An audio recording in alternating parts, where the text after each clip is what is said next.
சிறப்பு ஈனும் செல்வம் ஈனும் அறத்தினூங்கு ஆக்கம் எவனோ இருக்கு.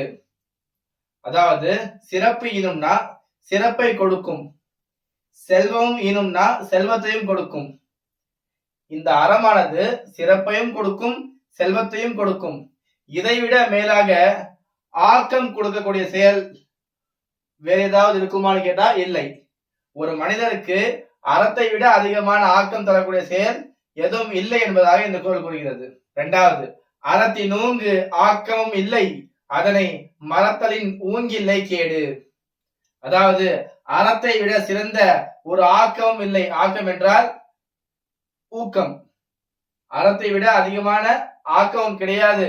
அதே சமயத்தில் அந்த அறத்தை மறத்ததை விட ஒரு பெரிய கேடும் கிடையாது என்பதாக இந்த குறள் கூறுகிறது.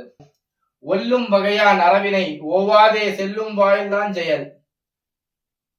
ஒல்லும் வகையானா இயன்ற அளவு எல்லா வகையிலும் இந்த அறத்தினை ஓவாதேனா ஓயாமல், நம்மால் முடிந்தவரை எல்லா வகையிலும் இந்த அறத்தினை ஓயாமல் செல்லும் வாயெல்லாம் செயல், காலம் கிடைக்கும் போதெல்லாம் செய்ய வேண்டும் என்பதாக இந்த குறள் கூறுகிறது.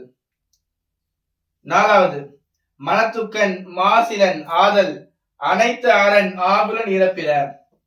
மனத்துக்கண்ணா நம்முடைய மனசுக்கு நாம் மாசிலன் தூய்மையான ஆளாக இருப்பதே அறம்.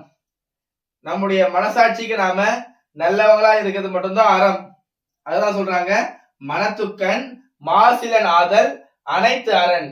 நம்முடைய மனசாட்சிக்கு நாம் நல்லவங்களா இருக்கிறது தான் அறம். இதை தவிர பிறனா இதை தவிர ஆகுல நீர, அதாவது மற்ற எல்லா ஆடம்பரமானவையே என்பதாக இந்த குறள் கூறுகிறது. அழுக்காறு அபாவிகுலி இன்னா சொல் நான்கும் இழுக்கா என்றது அறம். அதாவது அழுக்காறுனா பொறாமை, அவானா பேராசை, வெகுலினா கோபம், இன்னா சொல்னா தீய சொற்களை பேசுவது.